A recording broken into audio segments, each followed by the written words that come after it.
Mesdames, Mesdemoiselles et Messieurs, bienvenue sur Contact Pro Live. C'est Germain Kaindo, toujours à la présentation. Aujourd'hui, encore une fois de plus, Mesdames, Mesdemoiselles et Messieurs, nous venons auprès de vous pour analyser certains faits qui sont des faits d'actualité, bien sûr, que notre pays est en train de traverser. Mais comme toujours dans notre émission, nous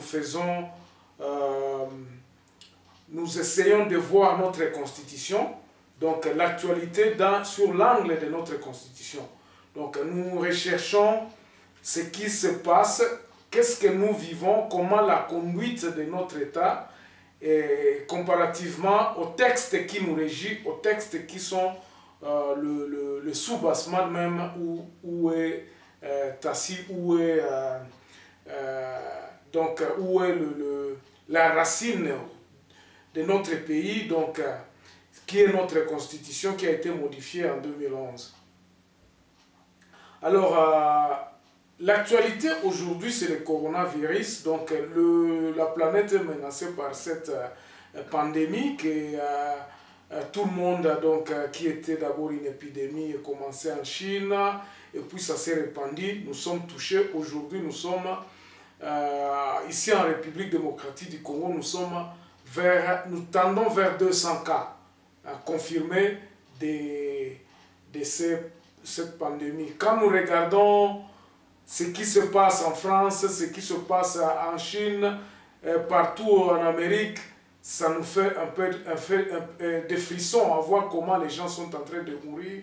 Et effectivement, le pays, nous devrions aussi prendre des précautions. Nous avons encore cette chance-là que la pandémie n'a pas encore frappé comme elle a frappé en France ou en Europe ou en Espagne. Alors, le président de la République a pris des mesures en décrétant l'état d'urgence. C'était il y a quelques semaines, donc il y a à peu près, je crois, deux semaines. Il y a eu conseil des ministres selon l'article 61 de notre Constitution. Donc, le président a pris l'état d'urgence, il a proclamé l'état d'urgence. La procédure plutôt que le président avait suivie, en tout cas vous le connaissez, mais selon la Constitution, nous avons vu qu'il y a eu des broches. Mais des broches de cette Constitution, ça se justifie parce que d'abord le Parlement était en congé parlementaire, donc il n'y avait pas moyen de convoquer le Parlement. Il y avait aussi le Sénat qui en même temps aussi était en congé, donc il a pris les mesures et tout ça en consultant bien sûr le comité du Parlement et le comité du Sénat. Ensemble, ils ont pris, et le gouvernement qui était en place, ils ont pris cette mesure-là de proclamer cet état d'urgence. Nous voyons aujourd'hui, il y a eu d'abord des tâtonnements sur le confinement de la ville de Kinshasa, et puis ou bien de l'ensemble du pays, mais nous remarquons qu'il y a chaque coin, avec la peur, avec cette indécision, l'implémentation qui n'a pas suivi cette proclamation de la Constitution. Chacun de son côté, vous allez voir dans les provinces, ils ont pris des dispositions, d'autres villes se sont confinées. On a dit qu'il n'y aura pas, par exemple, au Nord Kivu, Beni, Butembo, il n'y a plus de communication. Bon, on ne sait pas ce qui se passe dans le Chaba, on ne sait pas ce qui se passe à Matadi, mais beaucoup plus de concentration de vie n'est concentrée à Kinshasa, parce que c'est à Kinshasa, dans le Congo, où se trouve l'épicentre de cette maladie présentement. C'est là où il y a beaucoup de cas. Excusez-moi, dans les régions, il n'y a que quelque part où il y a 2 ou 3 cas par-ci, par-là. Mais ce n'est pas vraiment déclaré. Donc, l'attention est beaucoup plus sur Kinshasa, où les contaminations de jour à jour sont en train de progresser. On a commencé par 10 cas. Disons, d'abord le premier cas c'était vers le 9 mars. On a progressé, il y a 2 ministres qui ont été touchés. Et la progression des cas continue beaucoup plus à Kinshasa. Alors il a fallu beaucoup concentrer, beaucoup d'attention sur Kinshasa. Alors, vous voyez déjà que la pandémie est en train de prendre place. On ne sait pas où ça va nous amener. le virologue Dr Muyembe, on le diabolise, pourtant les choses sont en train d'arriver malgré que nous sommes en train de perdre le temps. Alors, il se pose un problème d'organisation. Dans les articles ici de la Constitution, on demande à ce que les institutions puissent se consulter pour mettre les mesures en place.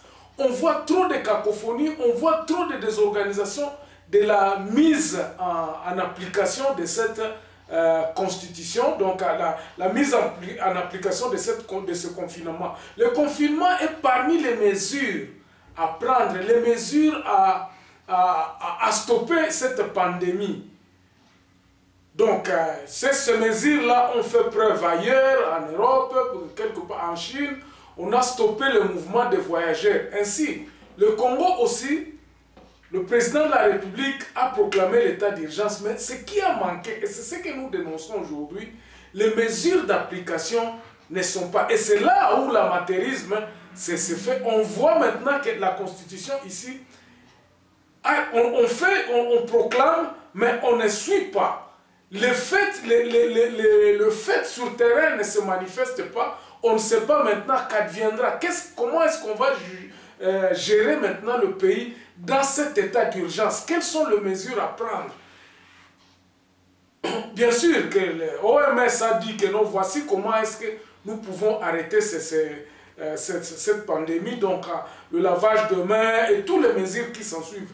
Mon problème ici, c'est dans les articles 85-86, l'implication des institutions de l'État dans la réalisation ou bien l'application de cet état d'urgence. C'est ça qui fait le problème.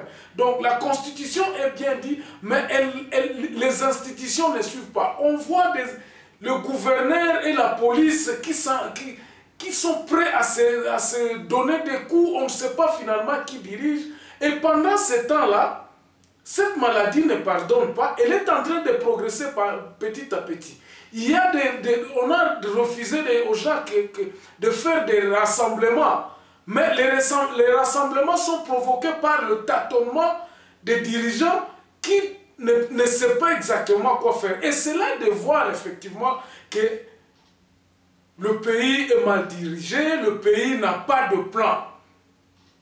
Or, ce que nous sommes, ici nous sommes en Afrique du Sud, nous avons vu comment est-ce qu'ils ont appliqué cette mesure de lockdown, malgré que nous sommes déjà à plus de 1500. Au-delà, aujourd'hui, nous sommes même à 2000 cas confirmés de corona, mais il n'y a qu'à peu près 5 morts, 5 morts. Donc, les morts ne sont pas encore, donc,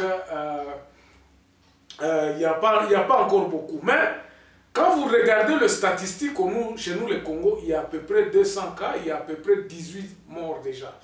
Donc, et la maladie, pendant que nous sommes en train de nous embrouiller, à nous rechercher, la maladie est en train de progresser. Et tout cet tâtonnement-là cause finalement la transmission de cette maladie. Je parlais de l'Afrique du Sud ici, qui passe à la lettre de l'application de leur constitution. Je pouvais mettre tous ces articles ici, mais faute de temps, vous allez m'excuser, mais je mets tout simplement ici nos articles qui nous concernent. Ici, qu'est-ce qu'ils font? Ils font ce que leur demande leur constitution. Le lockdown va se faire comment? Donc le confinement se fait comment? La constitution a donné déjà les directives. Et ils sont là, ils ne font qu'appliquer. Ils ne font qu'appliquer la Constitution. Ce matin, on se réveille avec quelque chose ici de très grave. On vient de suspendre le ministre des Communications qui a violé le confinement. Elle a violé le confinement. C'est une femme, elle a violé le confinement. Le président le suspend pour 2 mois. Vous voyez à quelle mesure où un État est sérieux avec ce qu'ils sont en train de faire. Donc, et il ne l'a pas pris comme ça. Ce sont des sanctions il a lu tout simplement la Constitution. On l'a convoqué, on l'a dit, voici ce qu'il faut faire. Dans ces articles ici de notre Constitution, est-ce que nos députés ont-ils déjà réfléchi un jour à à prévoir, à mettre les lois, ce qu'on appelle là les clauses qui spécifient comment sera géré le pays dans l'état d'urgence. Mais on est en train d'avancer des motifs qu'on n'a jamais prévu ça. Que font les députés à l'Assemblée nationale? Quel est le travail? N'est-ce pas que le travail, à réfléchir pendant l'état d'urgence, comment est-ce que l'économie sera gérée, comment? Ici, on applique les textes. Ici, on applique les textes et tout le monde est serein. Quand je vais promener ma caméra sur la rue, ici, vous allez voir que tout est désert. Mais prenons l'exemple maintenant du confinement aujourd'hui partiel, qu'ils ont pris comme confinement partiel de la Gombe. Mais, mes chers amis, je suis en train de me dire, nous sommes encore en 50 ans de retard. Aujourd'hui, on va s'arrêter ici et demain, je vous reviens avec la deuxième partie où je vais vous expliquer maintenant qu'est-ce qui se passe dans le confinement, quelles sont les erreurs et nous n'avons pas un pays, nous n'avons qu'un espace qui est géré par les humeurs des gens. On s'arrête là pour aujourd'hui, donc demain nous revenons dans la deuxième partie où nous allons essayer un peu de voir qu'est-ce qui se passe sur le terrain à Kinshasa.